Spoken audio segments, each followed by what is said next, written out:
Welcome everyone to Feel Good Friday Yoga for the People. My name is Libby, and I am the owner and operator of In the Hills, which, among various things, one part of In the Hills is my basement yoga studio. And before this whole COVID business started, I was running 9 group classes out of my basement per week, numerous private lessons. So I'm so thankful to have the ability to Zoom into some of my students' lives, into their homes, and record these classes and upload them to YouTube for the world to enjoy, or at least my, I think, 78 subscribers at this point.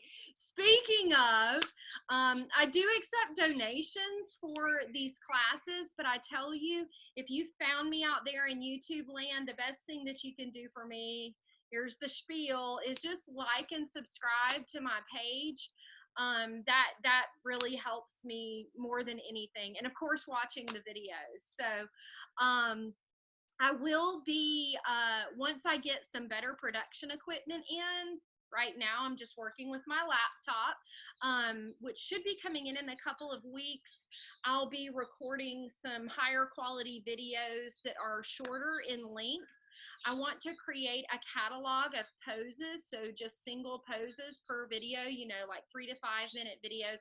Well, with me talking, it's probably going to be more like 5-minute videos of single poses, so that you can get really direct, good instruction on, various poses that you might encounter either in my videos or maybe in someone else's videos.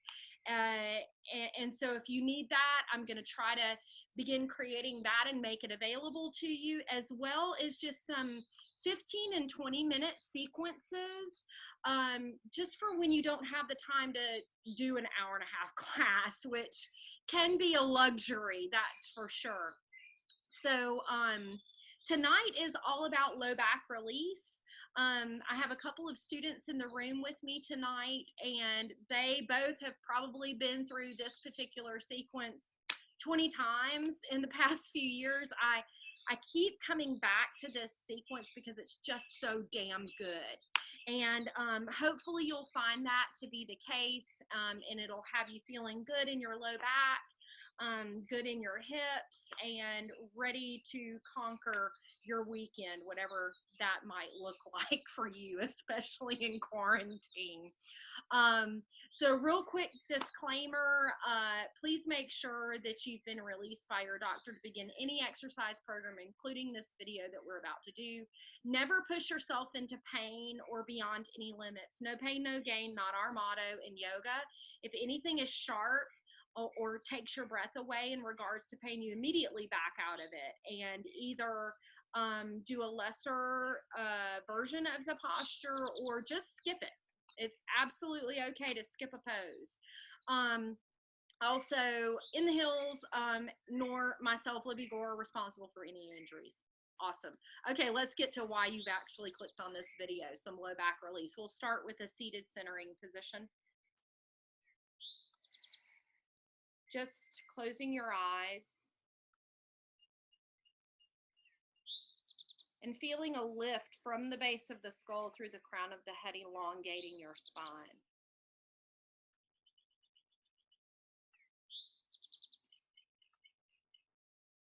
Float your awareness down to your low back and hip area, pelvic bowl.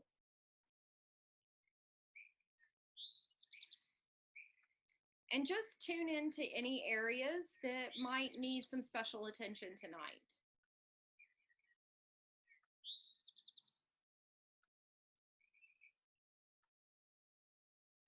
Maybe you can begin to release any tension or stress out of those areas just with the breath. So just visualizing any strain, stress, or tension, leaving those areas upon the exhale. It's amazing how much you can release just with working with the breath and bringing the awareness into the present moment.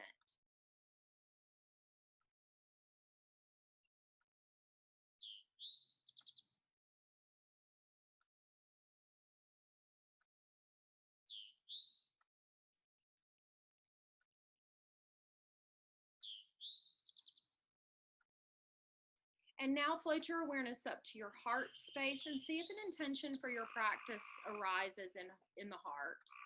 And if not, no worries. Maybe you just want to just tune into the way your body feels as a whole structure. Frogs are loud tonight.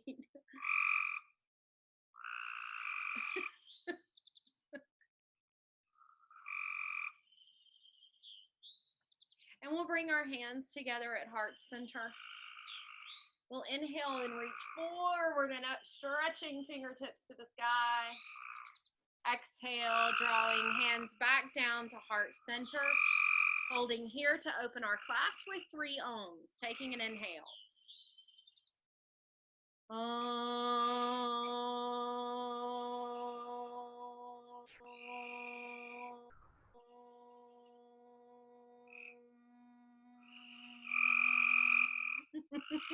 I'm sorry, the frogs are tickling me. They're ohming with me. 2 more.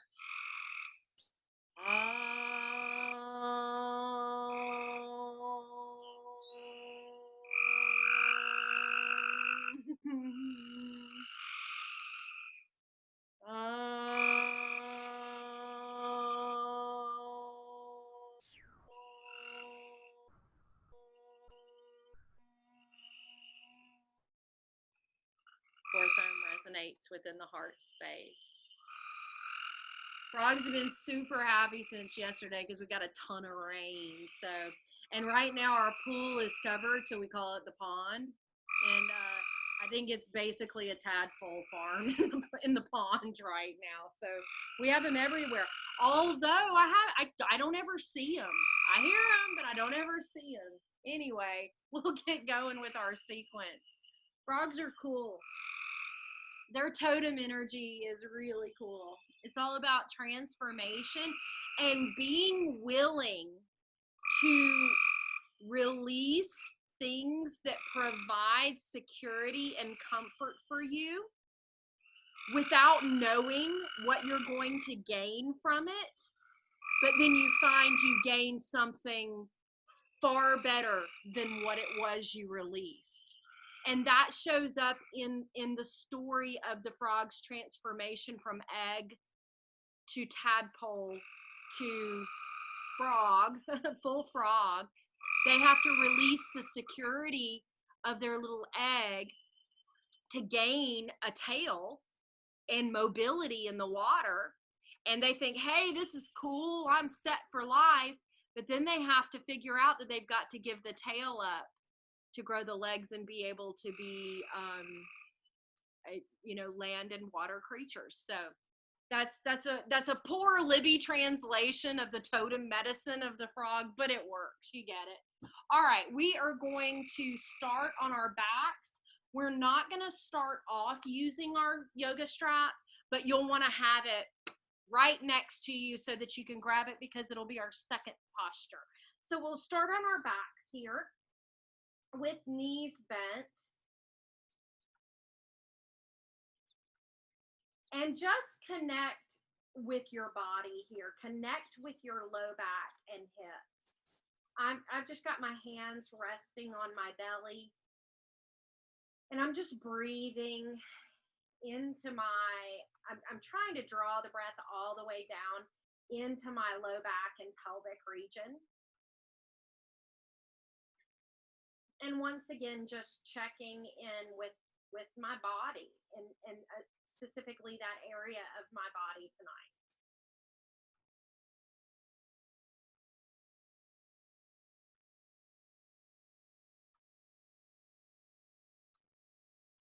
All right, we're going to start with some rolling bridge poses.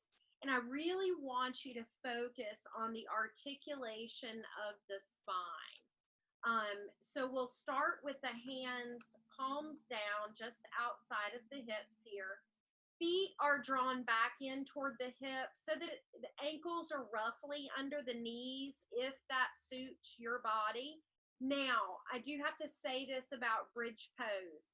Some people, when they hold the feet hips distance apart and try to hold the thigh bones parallel to each other, which is how you'll normally hear bridge pose cued, it hurts their knees. And, you know, gosh, we're trying to get rid of tension and pain out of our bodies. So the last thing we need to do is bring more into it. So if your knees don't agree with that structure of the thigh bones being parallel when you go up, all you need to do is step your feet a little wider than hips distance and point your toes open slightly. And that should alleviate any knee pain that may come up in this posture. But if you're fine to leave your thighs parallel, then you go for it. All right, so we're going to start with some pelvic tilts, just tucking under with the tailbone. This is a posterior tilt of the pelvis. You'll feel your low back press in or toward the mat. And then we'll exhale and just reverse everything by arching through the low back and pressing the tailbone down into the mat. So now I can fit a fist under my low back when I'm arching up. So it's inhale, tuck, low back presses into the mat, exhale, arch. And this breath probably feels opposite from what you're used to, and that's okay. There is method to my madness. Inhale, tuck and press. Exhale, arch. One more of those, and then we'll go up into full bridge pose. Inhale, tuck and press. Exhale, arch. Okay, on this inhale, you're going to tuck and press, and then continue to lift your spine off the mat one vertebra at a time, drawing your hips all the way up into the air. And then on the exhale, you're going to tuck under and allow your spine to float down to the mat one vertebra at a time. So really pay attention to as precise as possible articulation. Inhale, tuck, press, and lift as high as you can. Exhale, tuck, and roll down through the vertebra one at a time. Inhale, tuck, press, lift. Exhale, tuck and roll.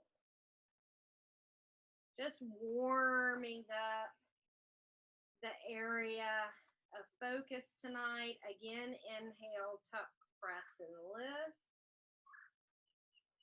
Exhale, tuck and roll. Last one of these. Inhale, tuck, press, lift.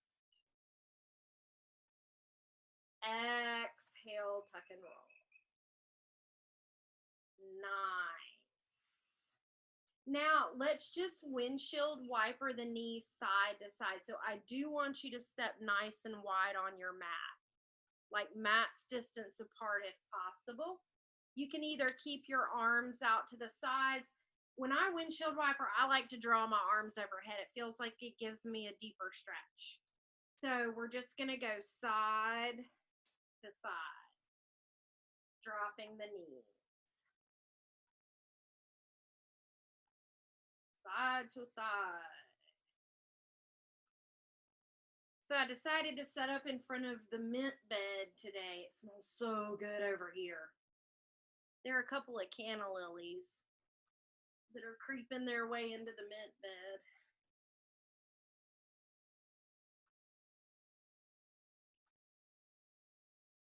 Okay, so let's make our windshield wipers a little bit bigger. The next time you drop your knees to the right, I want you to lengthen your legs out and stretch them as much as you can.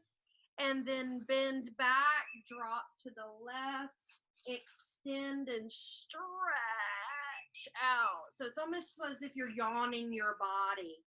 Over to the right, lengthen, stretch. Over to the left, lengthen and stretch. One more of those each side. And I'm actually pushing down into my feet once I stretch. I'm pushing and kind of lifting my bum up off the mat a little bit too. Last one, over to the left. Lengthen, press, and stretch. Come back to center, drawing your legs back in. And now we'll go ahead and grab our strap. And we're going to move through Supta Hasta Padangusthasana. So on your back, hand to foot pose, except most of the time, at least in my classes, most of us go strap to foot pose. I am already getting bitten by mosquitoes. This is not good. I should have put on some essential oils before I came out here. Can't believe they're already here this early in the season. Okay, so to set up for Padangusthasana, you're going to start by drawing your right knee into your chest. And then you'll take your strap and stirrup around the ball of the foot. And I want you to take hold close to your foot on the strap. And that is so that when you lengthen your leg up to the sky, your arms are fully extended. So you want your arms extended. I like to do a loopy around my hands so that I don't have to white knuckle grip the strap to keep hold of it. And I'm not pulling down. Just the weight of my arms is enough resistance to help me press through the leg against that to lengthen out. Now, if this isn't quite enough for you, you can add a little bit of intensity to the stretch up the back of the right leg by taking a deep inhale, and then we'll exhale and lengthen the left leg out on the mat. Ooh, I just picked jogging back up. The ladies in the room are probably giggling. Like 4 days ago, and I can really feel this up the back of my legs tonight. So I'm just breathing up and down the back of the leg. This left extended leg, by the way, you do not have to extend that leg. You can leave it bent if that's enough for you. This left extended leg, though, is active. I'm either flexing or I'm pressing through the ball of the foot, and I'm trying to press the back side of the leg down to the mat. We have about 4 more breaths here in this posture. And I want you to try to focus on drawing this right quadricep, engaging it back towards your hip. When you engage the quadricep here, it allows the hamstrings to release and stretch further. Those are the quadriceps and hamstrings are reciprocal inhibitors of each other. So when one contracts, the other one is allowed to stretch and relax, and vice versa. We'll take 2 more breaths.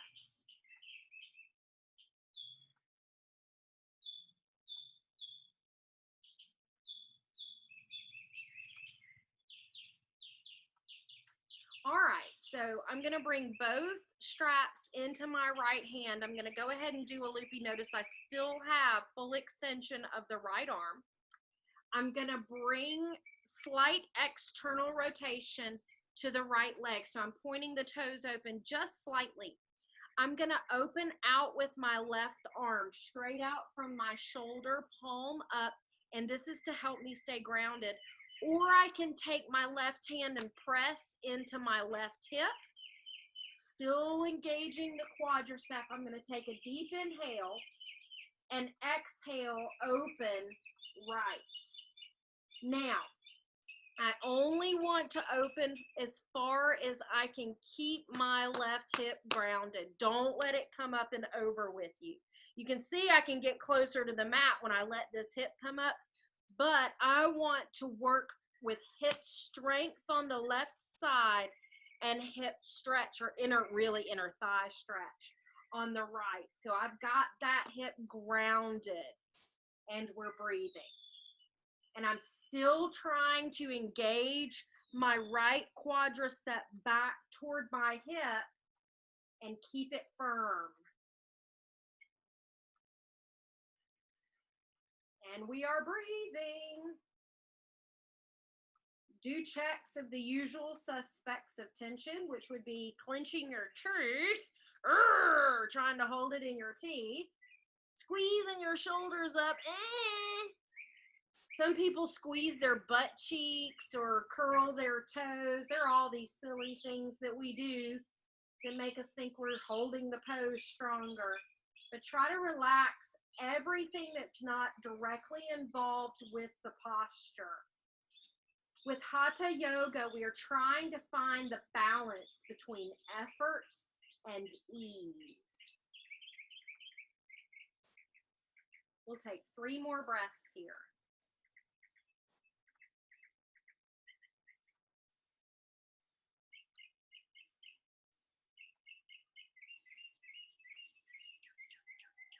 When I said I've picked up jogging at 1 more breath, hang on, and then I'll dab at you. All right, inhale and draw that leg all the way up. We'll go ahead and switch over to the left hand, both straps. Again, I'm doing a loopy around that hand, so I'm not having to white knuckle. I'm still engaged. I'm flexing and flaring the toes. The strap is still around the ball of the foot. Now, this one that we're about to move into, there is an adjustment that you can give yourself that's going to help deepen this posture. And it's a lengthening of your right waist area. The tendency is to draw up on that hip when we come into this position. So what I want you to do is take the heel of your hand and your thumb and hook into that hip crease and press it away from you. So you can see it moves when I do that. And it feels like it lengthens the waist. Now, give a slight internal rotation to the toes. So toes in, heels out. Keep the length in the waist so you can keep pressing on it. Take a deep inhale. Exhale, come across the body to the left without letting that hip come up and go with. It's plenty enough to keep that hip grounded. That's what my IT band is saying right now. Max is usually about a 45-degree angle because you start having compression. Body parts meeting body parts, so it's not going to go any further. But if you only went 10 degrees and your IT band is singing, then you work with it where it is. Make sure you don't pull this right shoulder up, keep it low. Okay, so back to my jogging. I call it jogging. It's really more like a brisk walk with a little bit of bounce in it. I am by no means a runner or a jogger, but the pasture was calling me, so I've been doing laps around my pasture for the past few days. I used to jog every day, and then, I just kind of fell out of the habit years ago, but I've been needing to get some more cardio back in my life, and I like being outside. I can't stand jogging on a treadmill, so I figured quarantine might as well recreate the habit. And it's better for me to jog on like pasture or trail, because if I jog on concrete or road, it just kills my knees.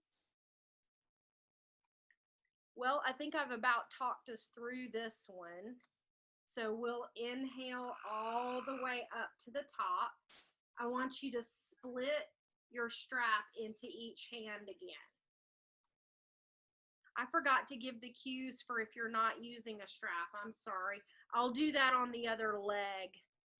All right. I want you to take a deep inhale. On the exhale, lift your head, shoulders, tuck your chin in, and bow your elbows out to the side to draw that leg back towards you. Look at your belly and draw down on your low ribs and breathe.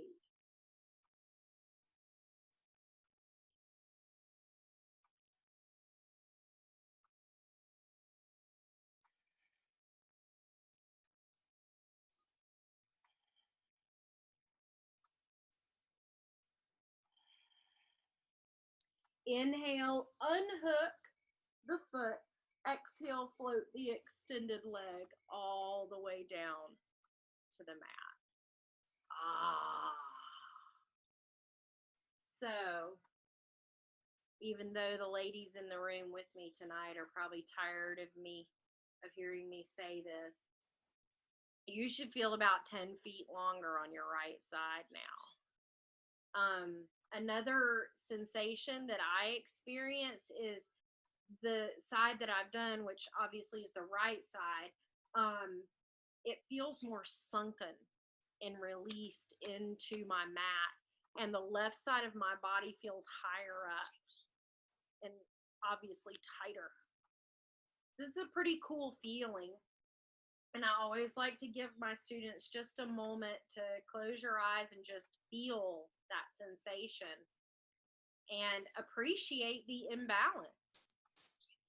It definitely highlights how much tension you were carrying in your body, probably unknowingly.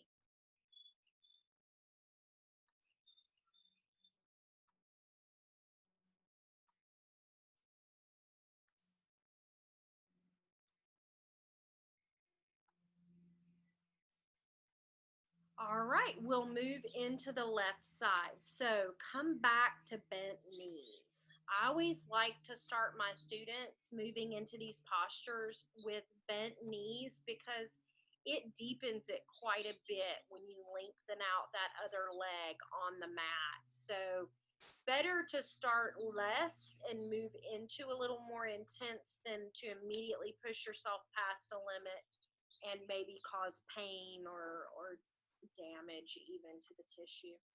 All right, so we're going to inhale and draw the left knee in toward our chest. We'll strap or stir up around the ball of the left foot. I like to go around the ball instead of the arch because I feel like it gives better resistance for lengthening the leg against it. Take a deep inhale. Exhale, lengthen the left leg up. And now we make our decision as to if we want to lengthen out the right leg on the mat or leave it be. So for those of you that aren't using a strap, the hold you're going to have is a double-handed hold around each side of the ball of the foot. Okay? I'm going to go back to strap. And deep inhale. Exhale, if you'd like, you can lengthen the right leg out on the mat. Make sure that the right leg is engaged and not just kind of floating there, but you want to flex the foot or floint it by pushing through the ball of the foot and press the back side of the leg down to the mat. Make sure you're engaging your left quadricep back to your hip to allow all of the back of the leg to open and stretch. Check your jaw, check your shoulders, check your butt cheeks. And we breathe.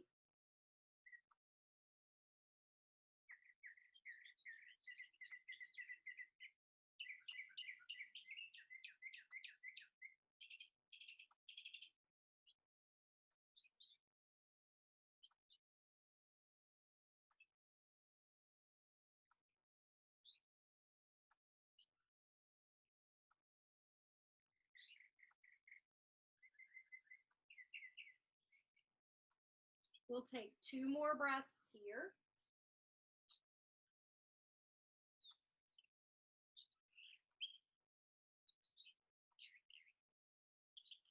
All right, I'm going to bring both straps into my left hand this time.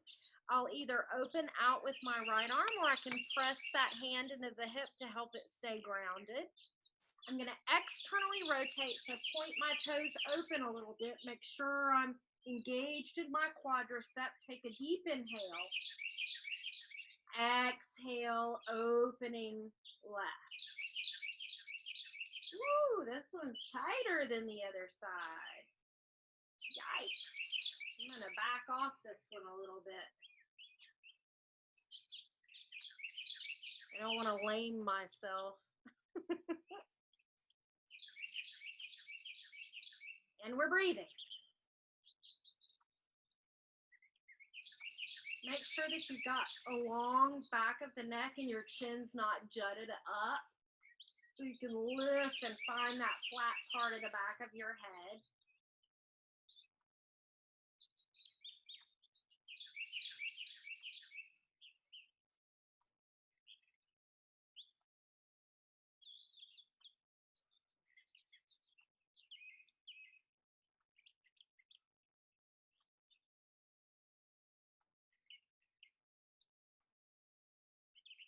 We'll take 3 more breaths.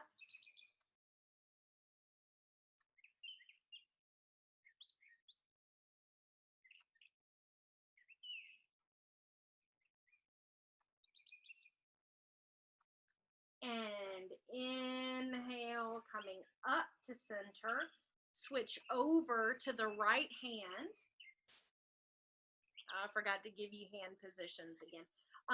For this one, if you're using your hand and not a strap, you're going to flip your palm so that the thumb is pointing down, and you'll take hold of the outside edge of the foot to come across the body. Once again, I'm going to stick with the strap tonight. So the strap is in my right hand. I'm going to take my left hand and lengthen my left waist by pressing the top of my left thigh away from me. Take a deep inhale. Exhale, come across the body to the right. Keep grounded in the left hip. Don't clench your teeth. This is an easy one to clench things in. Whether it's teeth, shoulders, butt cheeks, toes, brow.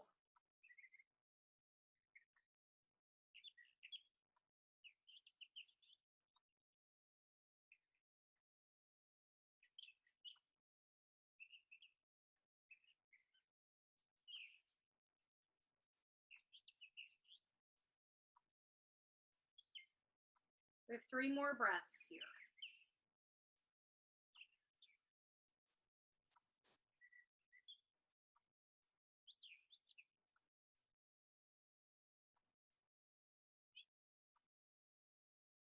We'll inhale up to the top, split into 2 hands again. So if you're holding onto the foot with your hands, you'll come back to that around the ball of the foot hold with both hands. I'm going to take a deep inhale.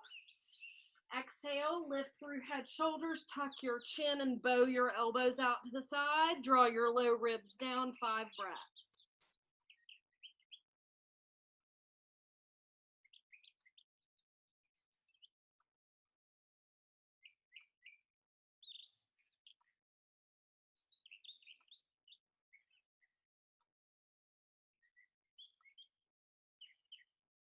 And inhale, unhook. Exhale, float everything down to the mat. Enjoy for a moment.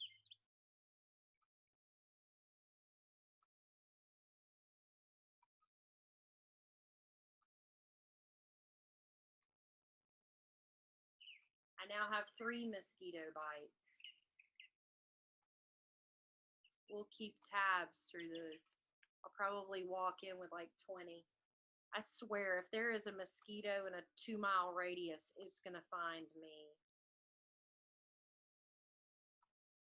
And no, it's not because I'm so sweet.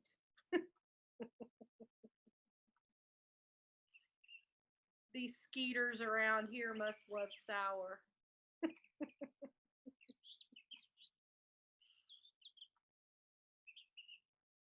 So this is my OCD coming out right here. Not that I'm very OCD, only about certain things. I'm already rolling my strap up because I know I'm not using it. Let's see. That's the last strap thing. So, yep, I'm already rolling. And I can barely see the ladies in the room on their little tiny screens at the top of mine, but it looks like they're doing the same thing. Oh goodness. It just feels right to have it rolled up and nice when you're not breathing. All right, I'm going to put that back there. And we'll bend both knees and come into Apanasana on each side.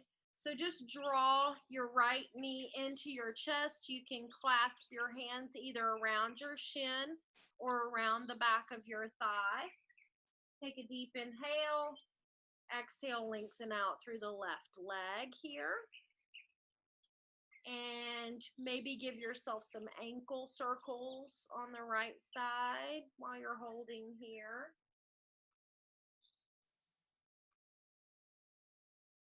And change direction.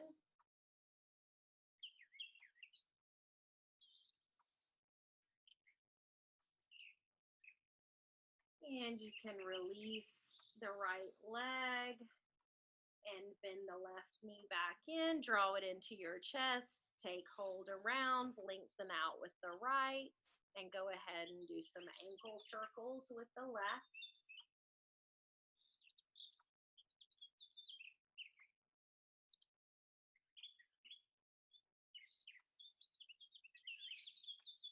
I wish I could show y'all what the sky looks like right now. It's so beautiful. It's just, I mean, there are some clouds, but it's just so blue. But I know if I like grab my laptop and tried to show you, it looked nothing like what I'm seeing. All right, reverse your direction. Got some sun peeking through on me, blinding me.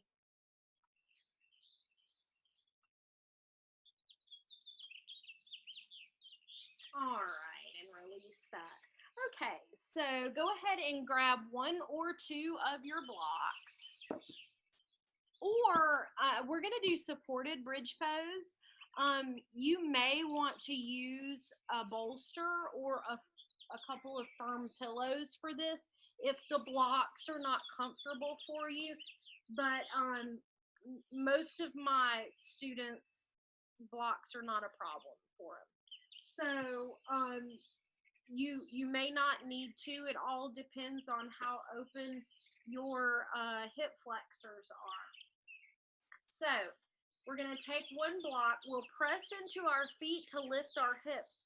You're going to slide the block under your hips and sacrum. So I'm going to pull my shirt up so you can see. It is not in my low back. These blocks are too firm to go into your low back. So we want them under hips and sacrum.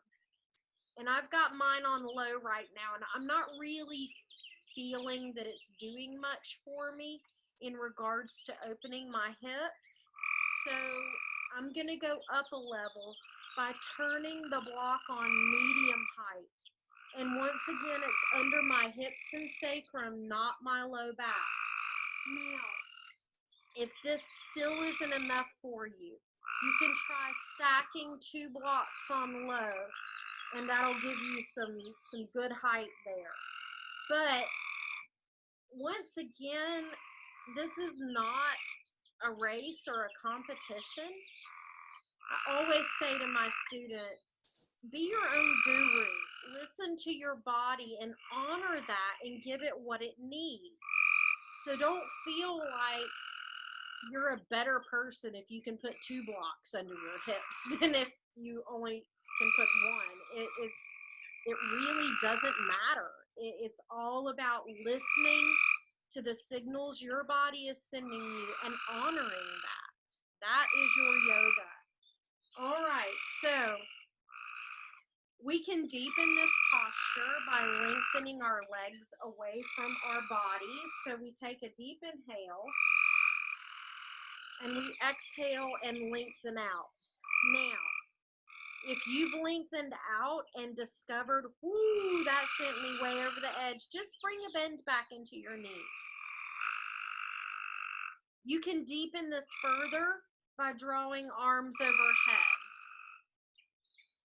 Now, I'm just going to let you marinate here for a little bit, as well as myself. I'm going to let myself marinate. This posture, the magic really happens around the 3-minute mark, because we're having to deal with a lot of fascial tissue in there, and We really want to give it the time that it needs to do the opening that we want. So 3 minutes is about the magic number for this posture. So just settle in. Let the frogs sing to you and the birds.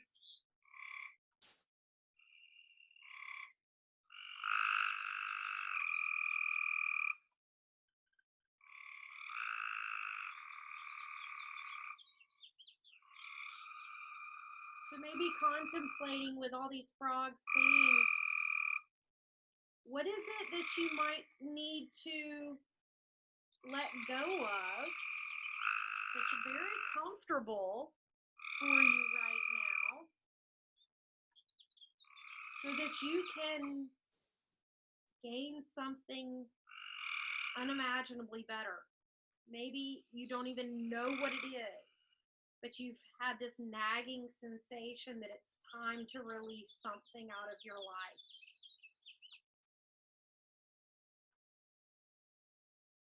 Maybe you can use this time in the songs of the frogs to receive guidance on that.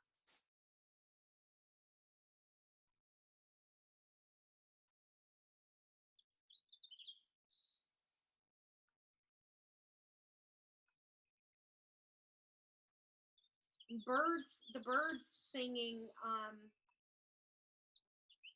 energetically speaking, birds are messengers. What message is trying to come through to you tonight?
All right, very carefully bend your knees back.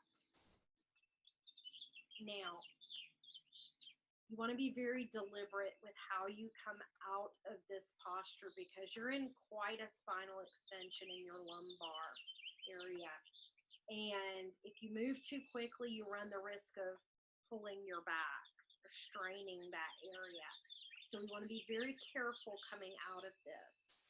If you are on 2 blocks, or like me, you're on 1 block on medium, all I want for you to do is go down to 1 block. So you're going to tuck under with your pelvis, press into your feet, and lift up just enough to lower down to 1 block on low. And then we hold here for a moment and breathe. So I forgot to tell you to bend your knees back, I think. Hopefully you figured that out on your own. That could be challenging, trying to come off the blocks with lengthened legs.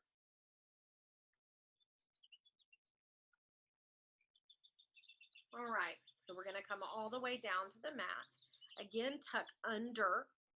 So that's a posterior tilt of the pelvis. Press into your feet to lift. Remove your blocks and roll down just like we did with rolling bridge, articulating down one vertebra at a time all the way down to the mat. And if your low back is anything like mine, you may experience a full release of the low back to the mat. Like I can't fit a hand, even a flat hand up under there. My back is touching the mat. Now, that's not going to happen for everybody, especially for those of you that have quite a bit of junk in your trunk. I don't have that luxury.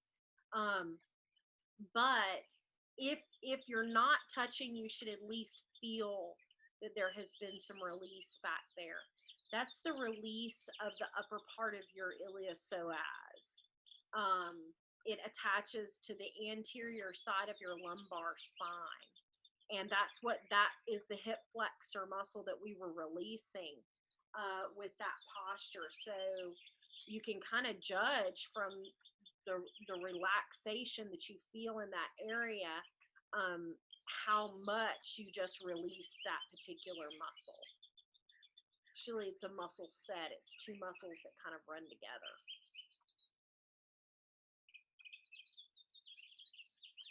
And I do know that your low backs are probably begging for you to hug your knees into your chest, but we're not going to do that yet. We want to bring a little bit of contraction into that area before we fully draw our knees in. So it's just to neutralize the area before we flex. All right, so we'll just cross our right ankle over our left knee, figure 4 style. And then you're going to lift your left foot off the mat so that the knee comes in towards your chest a little bit, and you should start feeling sensation in the outer right hip, right in this area here. And we're just going to kind of pulse our knee in toward our chest. And there's a little bit of a lift of the tailbone here. So we're just rocking into that hip and getting a little bit of core work and a little bit of contraction in the back when we do that, which is helping to neutralize that area. And it's giving us a nice hip opening here. So this is reclined pigeon pose. Pigeon pose can be done about 10 different ways. This is just one way of working with it. It's a lovely way because you don't have to worry about a long spine. It's very accessible to those that have knee issues. And it's an excellent way to open your piriformis, a little bit of hamstring, IT band. All right, and we'll settle the left foot down to the mat, uncross. Go ahead and cross your left ankle over your right knee, figure 4 style, and we'll do the same thing for the other side. So you're going to lift your right foot off the mat, and that's going to draw everything in toward your chest, and then just rock here. Rocking it in toward your chest.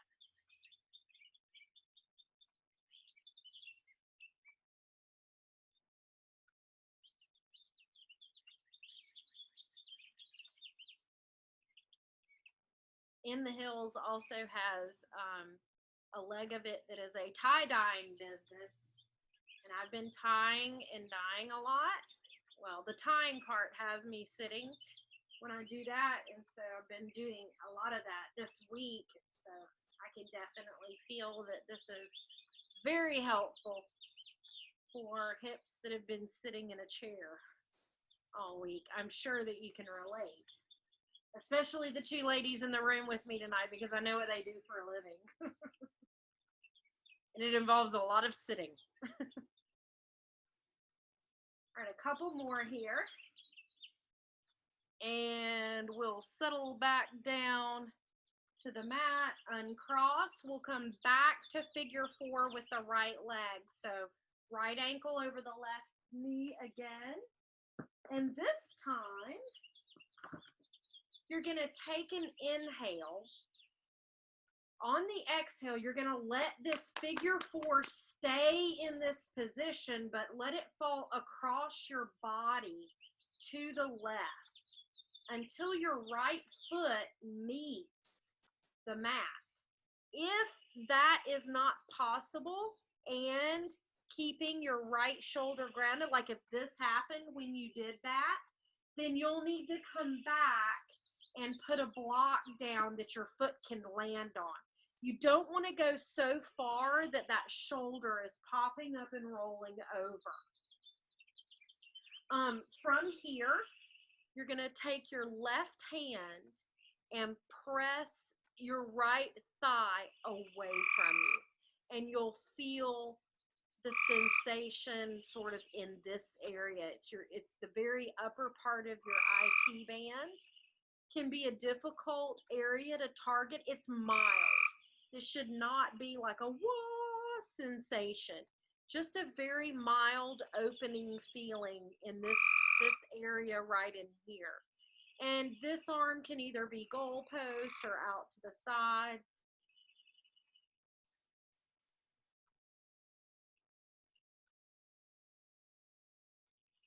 I love this stretch. It feels so good.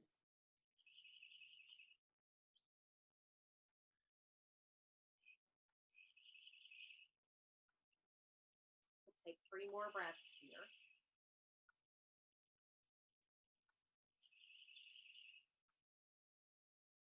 Yikes, our time is flying by.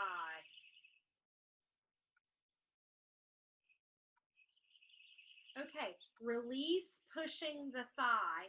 And now you're going to take your left hand and reach up and over the thigh and draw it down toward your mat. So I went from pushing it away to pulling it downward. And you're controlling how deep this goes by how much you draw down. The more your knees are staying around hip level, the more you're going to feel it in the very low back and hips. The more you draw the knees up toward the armpit, the more you're going to feel it in the spine, and it'll feel like a twist through your spine, moving up more to mid-back area. One is not right and the other wrong, just different. So once again, be your own guru and give yourself what your body is asking for tonight. I'm going to keep my legs around my hips because that's where I'm feeling the most need for release still.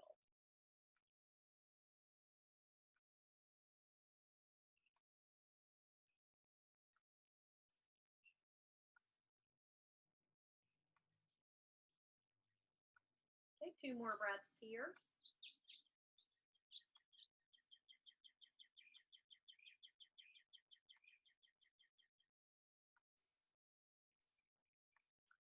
All right, and you can release that, draw all the way up to center, uncross, and we'll move straight into the other side. So left ankle over the right knee, figure 4 style. We'll take a deep inhale. Exhale, let the figure 4 fall across your body to the right.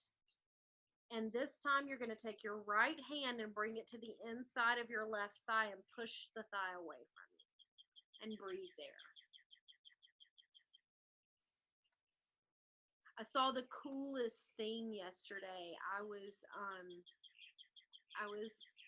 down here on the pool deck near my studio door, and we've had a little Phoebe nest built on where a fan, an outdoor fan used to hang. There's no fan there. It's just a socket now because we're kind of white trash like that. But a Phoebe built its nest on top of the little unit where the fan used to be. And I was around in that area, and I saw the last 2 birds fledge the nest as I was standing there. And one flew off the nest, and it flew right near me, and it got scared because it got caught, like it didn't know where it was, and it went down to the ground, and I thought it had, I thought it had hurt itself, and it looked at me, and then it just took off. And when I'm like, woo, it's good. But I got to see the last 2 little birdies fledge the nest yesterday. We've got another bird's nest up on our deck, our upper deck. They're still in there. They're little house benches up there. That's one thing I've really enjoyed about our quarantine time is getting to spend time with my birds and my flowers and my frogs and my deer and my turkeys. All right, from here, you're going to take your right hand and reach over the knee now, and on an exhale, draw that down.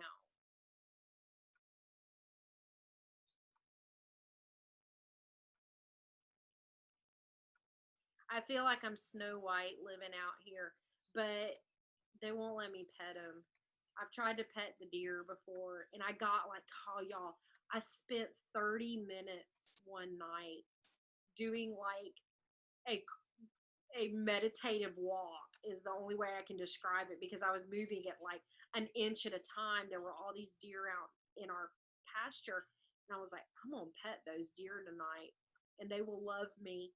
And I spent 30 minutes getting close to them, and I was probably about 40 or 50 feet away, and I was getting so excited. I'm like, they're really going to let me pet them. I'm going to get to feed them.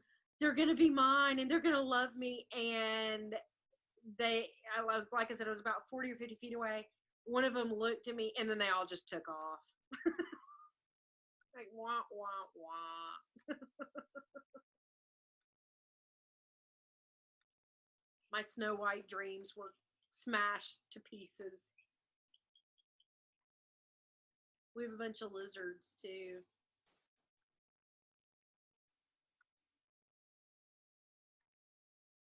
All right, releasing, drawing back up to center, uncrossing.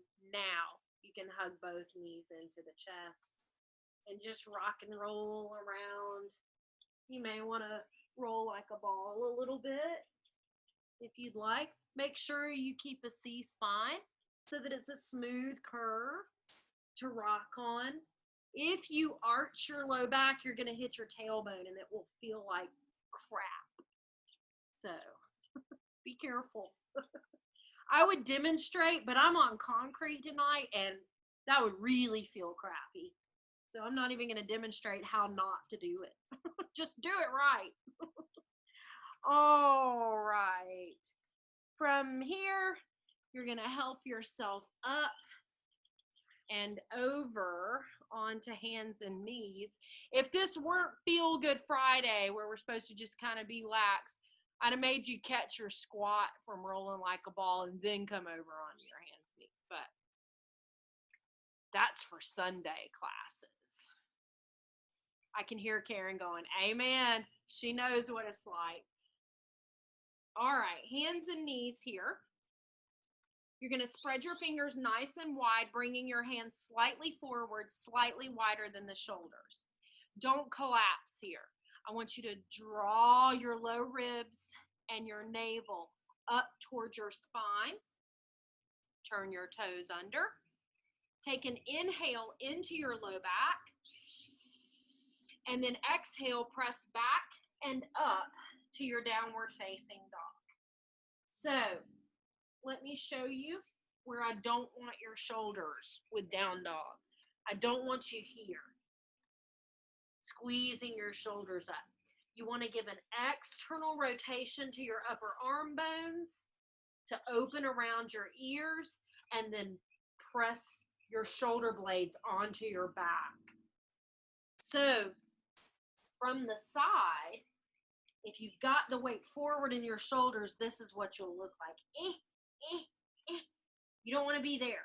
You want to press the front of your mat away to lengthen back, full extension of the arms, wrap your upper arm bones open, and then press your shoulder blades onto your back.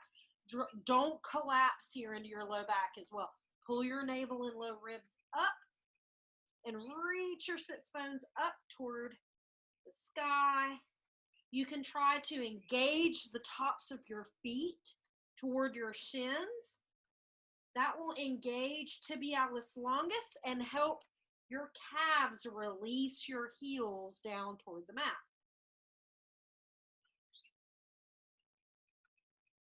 We're just breathing. Now listen to the frogs. 3 more breaths.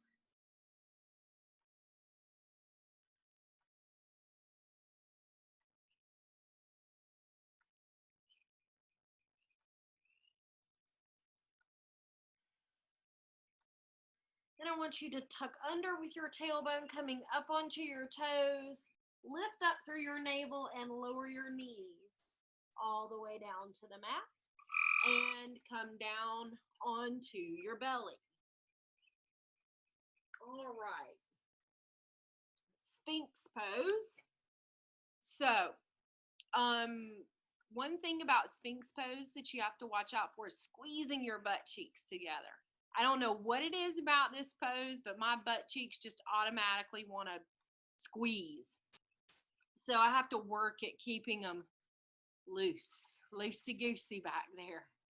All right, so Sphinx pose has elbows beneath the shoulders. Now, if you come in, and I'm on my forearms, if you come into this position and your low back immediately goes, then you don't need to have your elbows beneath your shoulders. You can come forward a little bit and it'll take a little bit of the arch out of your low back. So listen to your low back, honor what your body is saying to you, and find the arm position that's most appropriate for you. Now we need to engage this to get maximum benefit from it. So I'm going to press my pelvis down in toward the mat and scoop forward toward the top of my mat. You'll feel a tiny lift come in your navel when you do that. And this is just going to support my low back. And I'm going to draw my navel and low ribs in and up. I'm going to press down through my forearms, and you'll feel yourself lift away from the mat when you do that. And then I'm going to isometrically drag my forearms back toward my hips. So it's just a pull of your forearms back. And then I'm going to try to open my shoulders, externally rotating them or retracting my shoulder blades in toward my spine as much as I can so that I feel my heart pressing forward, and then just keep a long back of the neck. So I'm lifting from the base of the skull through the crown of the head, and we breathe. I just caught myself squeezing my butt cheeks, so check your cheeks.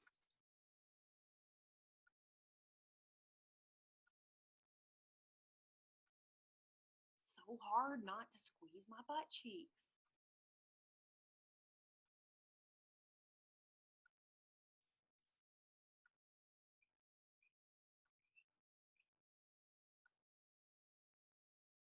This mint smells so good. I'm going to have to make a mint julep after class tonight. It's Friday night, so it's legal.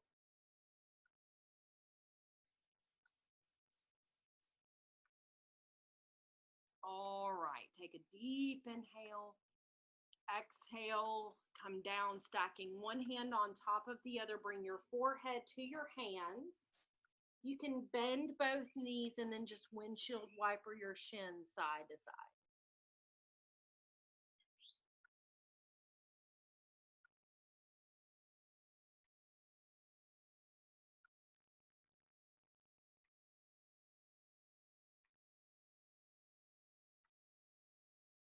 Okay, so we've done a lot of stretching and opening, and we need to bring a good, strong contraction into the low back. And we're going to do that with a forearm plank. So your plank may be on your knees or it may be on your toes. Either way, it needs to be strong. So bring your elbows back under your shoulders. I like to hold in center here. For some reason, it makes me feel stronger and like I can endure this longer if I'm holding in the center. I'm going to get my phone so I can time us. We're going to do a 1-minute plank. Okay, so if you're going to come onto your toes, you're going to turn your toes under, and I want everyone, whether you're going to stay on your knees or come onto your toes, everyone tucks.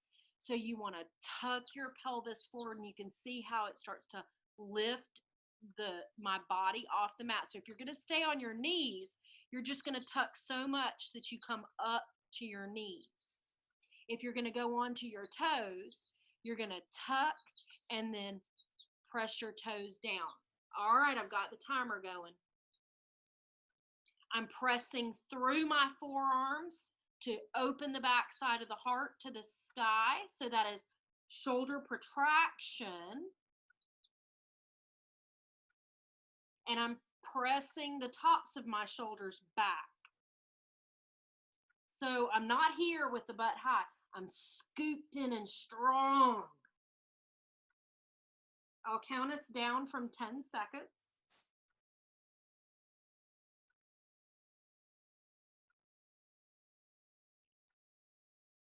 We're nowhere near it.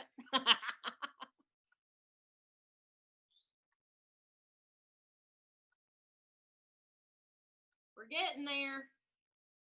And 10, 9, 8, 7, 6, 5, 4, 3, 2, 1. Touch your knees down and press back to a child's pose. So hips toward the heels.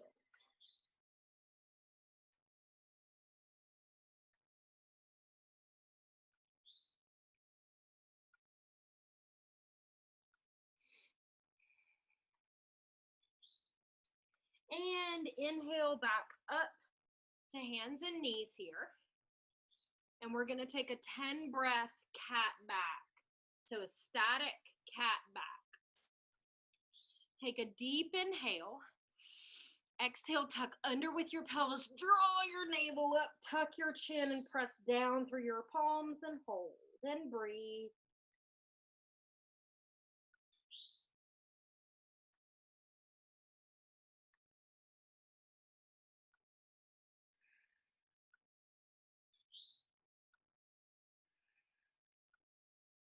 We have 5 more breaths.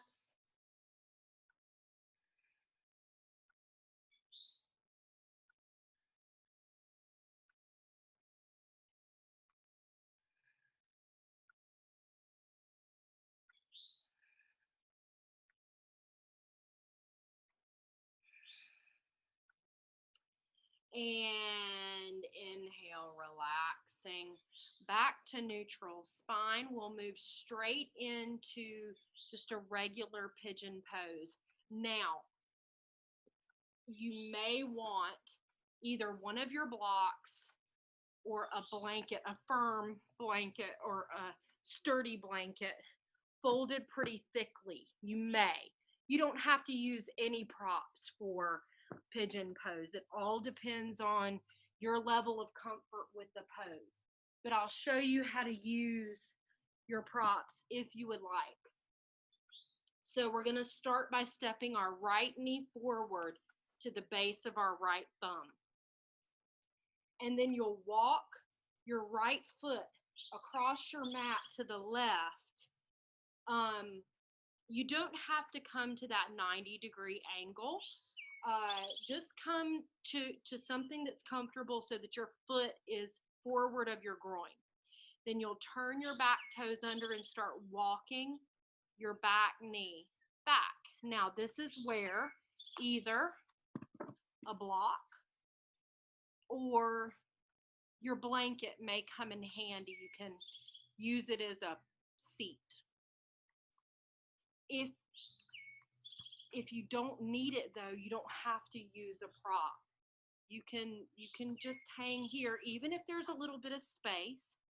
What you want to work on is wrapping your back thigh in towards your navel so that your pelvis is square to the front of your mat, and then draw back on your low belly. to protect your low back here. We'll have 5 more breaths here.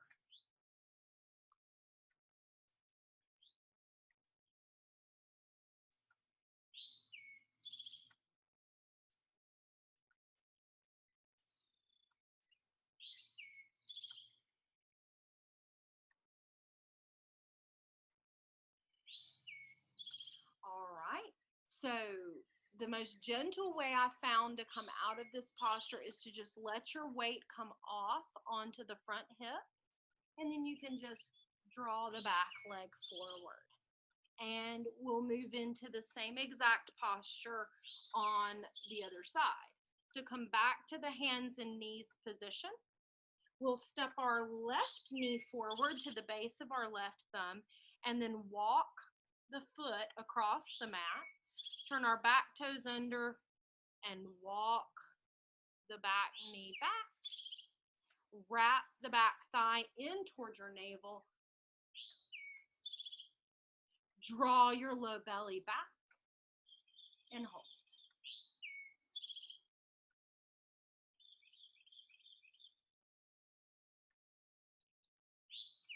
One thing I forgot to cue on the other side, if you want to deepen this sensation in this back leg hip, you can press down through the top of the back foot and reach the toes back actively, or reach back through the toes.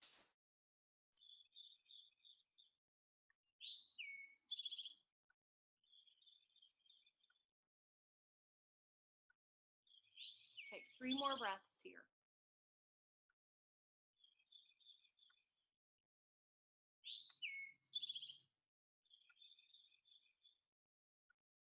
All right, I'm going to let my weight come off onto my front hip. I'm going to pull the back leg around. Okay, I'm going to put a blanket down. We're going to work on Jayasana or low lunge a little bit. You may want your blocks. I'm going to put a blanket down for my knees because I'm on concrete, and it doesn't feel too good to be on concrete with my knees. So we will have our left knee as our back knee first. So I'm just putting a blanket down for padding. And I'm going to bring my left knee onto the blanket there. And then I'm going to step my right leg forward. And I want to step it forward enough so that when I shift my hips forward of my back knee, that my front knee lands over my front ankle there. Now, there is a posture, a traditional hatha yoga posture, that has the knee forward of the ankle, and it's an amazing Achilles tendon stretch. But if you have issues with your knees, it can be a very compromising position.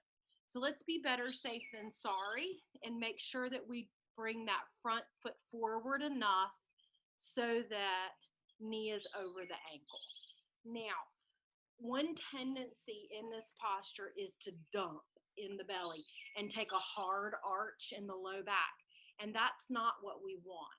So what I want you to do is actually tuck forward with your pelvis and then sink and draw back on your low belly.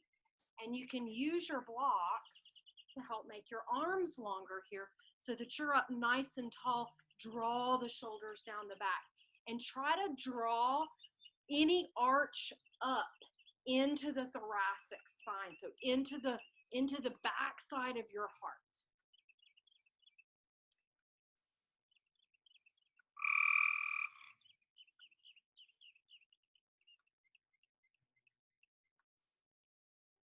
We'll have 5 more breaths here.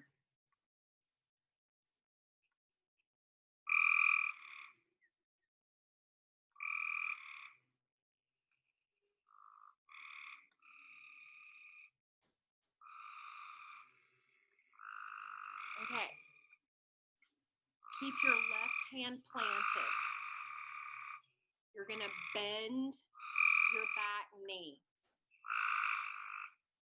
Twist open with your right hand. Take hold of the outside edge of the foot. push the foot into your hand and pull the heel back toward your bum. 5 breaths. So I'm trying to open that shoulder.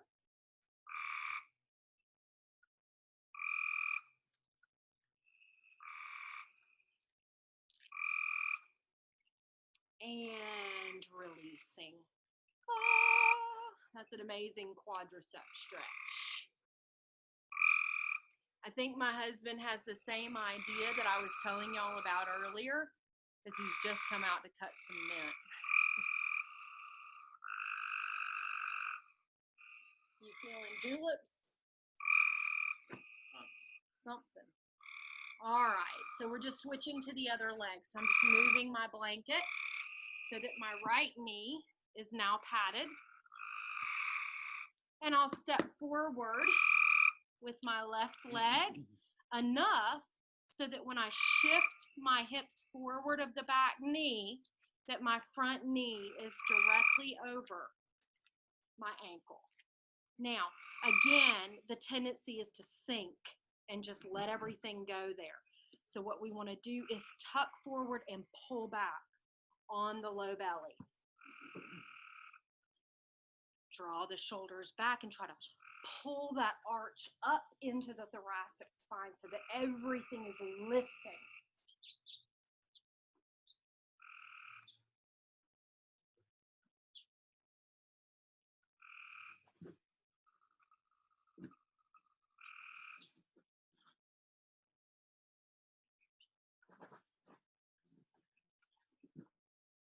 Three more breaths.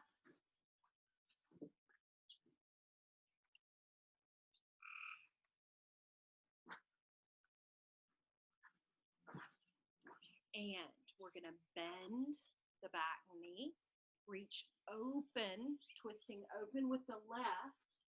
Can't find my foot. Try to take hold of the back, the outside edge. Sink, push the foot into the hand, and pull the heel in. 5 breaths.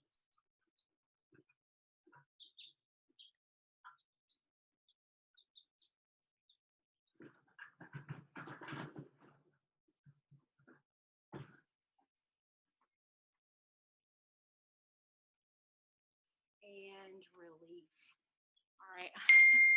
I've got to get a slug off of my mat. It's tiny, but I've got 3 snails and 2 slugs around my mat right now. One on my mat. Let me get him off. Go on. He actually doesn't even look like a slug. He looks like a snail without a shell. He's not one of those big, fat, nasty ones. He's just a tiny guy. I'm just kidding. I did not lick my finger. All right. Come to have a seat. And we're just going to do a gentle twist here before we go down for a few minutes of Shavasana. If it is in your wheelhouse to be able to come to Agni Stambhasana legs, fire log position, that's what I'd like for you to come to. If this doesn't work, you can just come to a cross leg position. To come to fire log though, I'm taking my left leg across so that my shin is parallel with the top of my mat and my left ankle is roughly under my right knee and it's lined up with my right sits bone.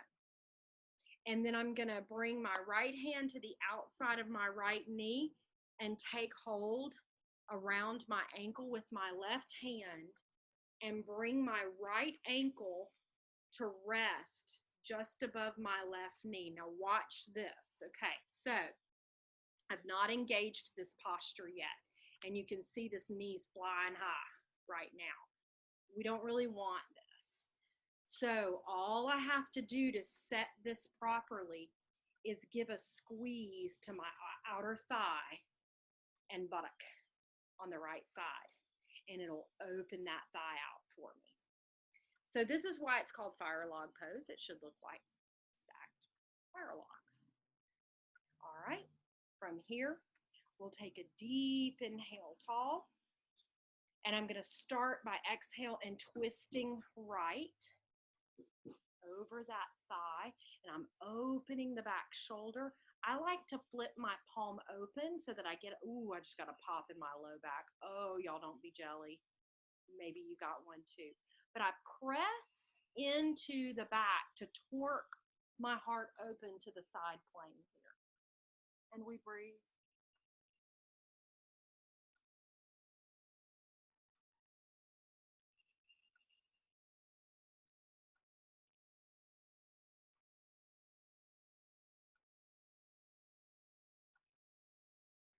Okay, take a deep inhale.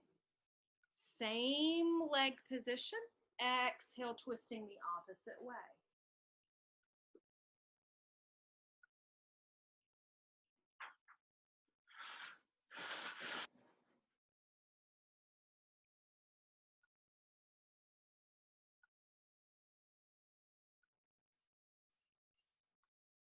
Deep inhale, unwinding. And now we'll switch our legs so you can help that top leg off. Opening back up. This time it's the right leg that comes under. So my right ankle, well, my right shin is parallel with the top of the mat. My right ankle is beneath my left knee and in line with my left hip. Hand to the knee, grab underneath, bring that over. It starts very open until I squeeze to flatten her out here. Deep inhale. Exhale, sweep across to the left, twisting.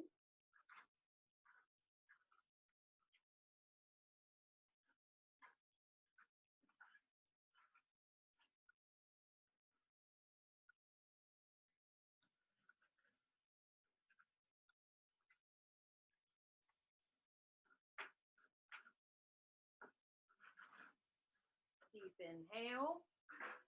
Exhale, sweeping across to the other side here, to the right. And breathing.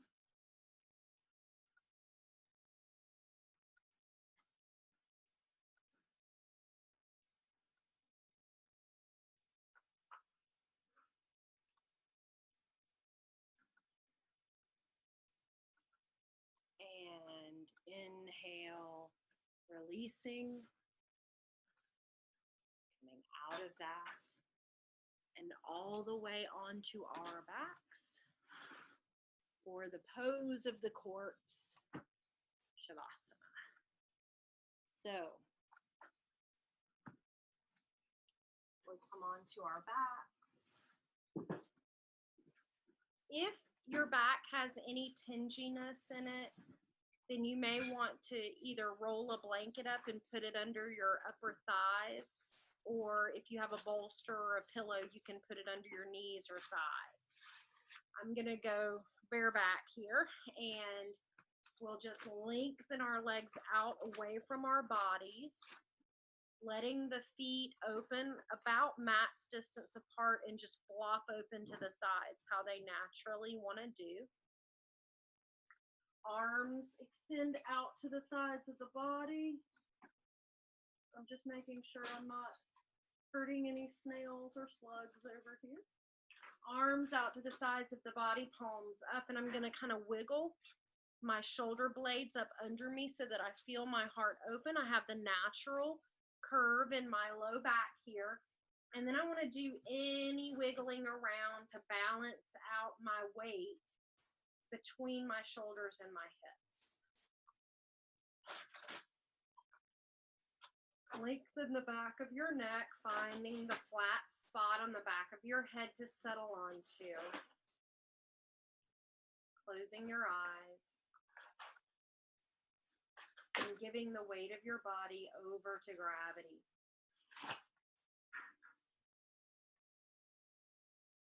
Letting go, I whisper. It's okay to release. Letting go, my body says back to me, thank you. Letting go, I find a silence and a stillness so sweet. Letting go, I feel my body welcome in peace. This feeling of centeredness, groundedness, and ease becomes available anytime I'm willing to let go and welcome release.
As the sound of the bell enters into your awareness,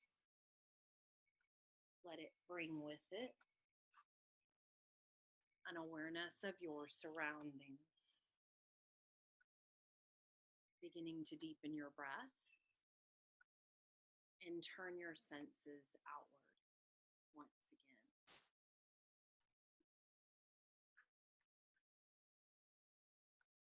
Slowly begin to bring movements back into your body, starting with fingertips and toes, hands and feet, wrists and ankles, arms and legs. Whole body making movements that feel good to you.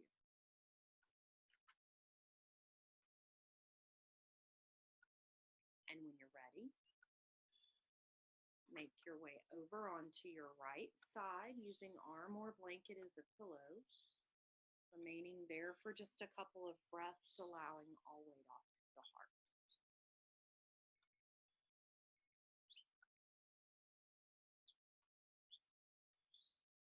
And then you can press yourself back up to a comfortable seated position. We'll end where we began. I invoke favor, peace, and prosperity upon each of us this day. May we experience full restoration, nothing missing, nothing broken. That which has been taken from us, physical and not, may it be returned to us sevenfold. And that which was once broken in our lives, bodies, minds, or spirits, may it be mended like new. May all beings be happy, healthy, and free, and may we practice with patience and know much peace. Namaste.